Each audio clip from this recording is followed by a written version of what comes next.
Bon, j'ai failli appeler cette vidéo « Ceci est ma dernière vidéo », mais bon, je me suis abstenu. Hello vous, j'espère que vous allez bien. Alors aujourd'hui, on se retrouve pour une petite chronique lecture. Alors comme je vous l'ai dit dans l'intro, j'ai failli mettre en titre « Ceci est ma dernière vidéo » pour vous troller un petit peu, parce que non, ce n'est pas la dernière vidéo de la chaîne. C'est juste que c'est la dernière vidéo dans ce décor, ça y est. À l'heure où vous verrez cette vidéo, je serai peut-être déjà dans mon prochain appartement, ou alors je serai en plein dans le déménagement. Mais voilà, c'est la fin de ce décor. D'ailleurs, la bibliothèque derrière vous est fermée, enfin derrière moi. D'ailleurs, la bibliothèque juste derrière moi est fermée parce que, eh bien, elle est vide, où il y a des cartons, ou alors il y a des fringues sales que je n'ai pas envie que vous voyez. Bref, c'est un peu le chaos chez moi, je vis dans les cartons, mais j'avais quand même envie de vous faire une dernière vidéo avant de dire au revoir à ce décor. Et c'est pour ça qu'aujourd'hui, je vais vous parler de L'espace d'un an de Becky Chambers. La moto. Et c'est pour ça qu'aujourd'hui, je vais vous parler de L'espace d'un an de Becky Chambers, publié aux éditions La Talente. Alors, a priori, quand on voit la couverture de L'espace d'un an, on pourrait croire que c'est un livre de science-fiction. Eh ben pas vraiment en fait. Alors dans ce livre, on va suivre principalement Rosemary, mais pas que, parce qu'on va aussi suivre l'ensemble d'un équipage qui vit dans un vaisseau qui s'appelle le Voyageur. Alors ce vaisseau, il a pour objectif de construire des trous de verre dans l'espace. Donc en gros de créer à partir d'un point A et d'un point B un genre de raccourci hyper rapide pour pas que les gens aient besoin de voyager des plombes et des plombes dans l'espace pour aller d'une planète à l'autre. Et donc voilà, en gros c'est un peu les autoroutiers de l'espace quoi. Donc on va pas se mentir, c'est pas un vaisseau qui fait les missions les plus excitantes du monde, c'est des ouvriers qui construisent des routes spatiales en gros. Et voilà, ça s'arrête là. Dans ce livre, il n'y a pas d'histoire de fin du monde, de grandes quêtes et de grands objectifs pour sauver l'humanité. Dans l'espace d'un an, en fait, le livre se concentre vraiment sur cet équipage qui va construire un trou de verre d'un point A à un point B. Et on va suivre leur vie pendant un an parce que c'est le temps qu'il va leur falloir pour parcourir toute cette distance et créer le fameux trou de verre. Comme je vous l'ai dit, on va suivre la vie de Rosemary, une jeune femme qui a fui sa planète, donc c'est une humaine mais qui vit sur Mars parce que bon, le livre se passe des millénaires dans le futur et l'humanité a conquis Mars. Et donc voilà, on va suivre Rosemary qui fuit sa planète, on sait pas trop pourquoi, on le découvrira dans le livre, mais voilà, qui fuit sa planète, qui fuit sa famille et qui fait tout pour changer de vie et pour se faire oublier. Et donc elle va élire domicile dans le Voyageur pour cette mission d'un an. Et donc elle va rejoindre un équipage très hétéroclite parce que il y a aussi bien des humains que des aliens dans ce vaisseau, parce qu'il faut savoir que dans l'univers que Becky Chambers a créé, les humains sont loin d'être seuls dans le monde, il y a une quantité d'extraterrestres astronomique, et puis je pense qu'on ne les a pas encore tous vus dans ce premier tome, parce que oui, c'est à noter, ce n'est qu'un premier tome. Et donc voilà, en suivant la vie de cet équipage pendant un an, eh bien on va suivre leur vie, leurs interrogations, leurs histoires d'amour, leurs histoires de peine aussi, on va suivre des moments tristes, des moments drôles, des moments tragiques. Et voilà, on va suivre cet équipage de 8 personnes, je crois, enfin 8-9, vu qu'il en a une qui n'est pas toute seule en elle. Enfin bref, ça c'est une autre histoire. Mais voilà, c'est un truc qui m'a beaucoup plu dans ce livre, c'est que là, j'ai pas eu d'enjeu de grande fin du monde, j'avais juste un voyage, des gens et des relations sociales qui se créent. Et c'est tout.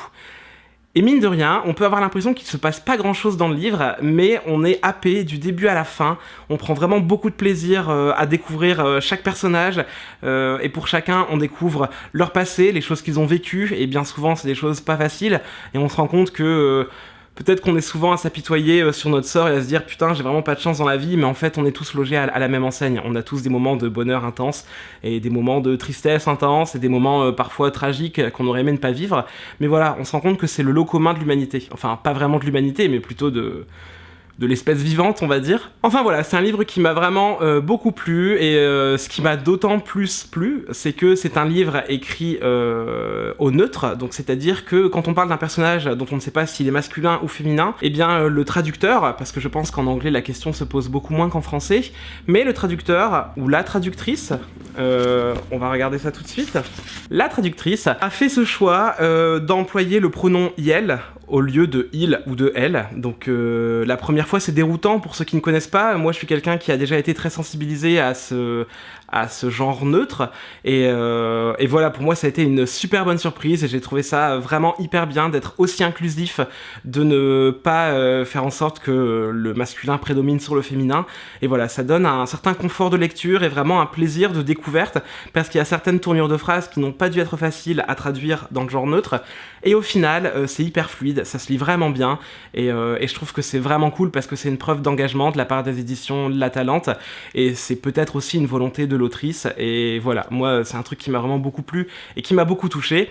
D'autant plus que au sein du vaisseau, donc du voyageur, on va suivre des relations sociales qui évoluent, mais là, pareil, pas seulement des relations hétérosexuelles, on a aussi des relations homosexuelles, on a des relations interespèces, donc voilà, des humains qui vont venir tomber amoureux de certains aliens, et voilà, et ça nous crée une histoire vraiment hyper inclusive, qui englobe tout le monde. Je pense que chaque lecteur ou chaque lectrice peut se reconnaître dans un des personnages, et ça vraiment, c'est hyper bien, parce que je trouve que dans la littérature, aujourd'hui, que ce soit dans le fantastique, dans la science-fiction ou dans n'importe quel genre, c'est un truc qui se retrouve pas assez. Et donc là, retrouver un livre écrit au neutre, qui inclut un maximum de personnes, d'orientation sexuelle, et parfois même de handicap, il y a même du polyamour, enfin vraiment, il y a plein de questions qui sont abordées dans ce livre, mais pas directement.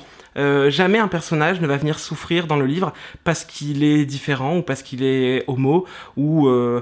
Enfin, j'ai trouvé que le livre était très inclusif, comme je vous l'ai dit, mais aussi plein de tolérance, et voilà, et il nous livre un beau message, il nous livre une belle saga qui parfois est un peu épique, parce que voilà, on se doute bien qu'en un an, ils vont pas vivre que des choses faciles, surtout qu'ils vont devoir traverser certaines zones de conflit, certaines zones de guerre, et voilà, il y a tout un pan de l'histoire de l'humanité qui est questionné, et voilà, ça parle énormément d'amour, et je pense que c'est la thématique qui est la plus abordée, l'amour, la tolérance, l'amitié, et voilà, c'est un livre qui délivre un très très très beau message. J'ai hyper hâte de lire le 2e tome, j'espère que je vous ai vraiment donné envie de le lire parce qu'il mérite vraiment d'être lu. D'ailleurs, j'en profite pour remercier les éditions La Talente qui m'ont fait parvenir ce livre il y a quelques mois déjà et que je n'ai lu que maintenant, parce que, on va pas se mentir, j'étais un peu débordé entre mes lectures, mon déménagement et puis tout le reste. Donc voilà, merci beaucoup aux éditions La Talente, j'ai vraiment pris beaucoup de plaisir et j'ai hâte de me procurer le 2e tome, histoire de voir bien comment tout ça va se terminer. Sur ce, j'espère vraiment que je vous aurai donné envie de découvrir ce livre. J'en profite aussi pour vous remercier parce que il y a quelques semaines, ma FAQ est sortie et j'ai eu tellement de trop bons retours dessus. J'avais peur que la vidéo bide un peu et en fait pas du tout, vous êtes nombreux à l'avoir vue. Et ça me rassure beaucoup parce que voilà, quand j'ai fait l'export et que j'ai vu que ça durait 52 minutes, je me suis dit ah mon dieu, personne ne va regarder. Et en fait si, et voilà, et donc ça me fait énormément plaisir. Merci à vous et voilà. Là-dessus, je vous laisse, on se retrouve bientôt pour une prochaine vidéo dans un nouveau décor, et puis voilà, moi je vous fais des gros bisous, et à très bientôt.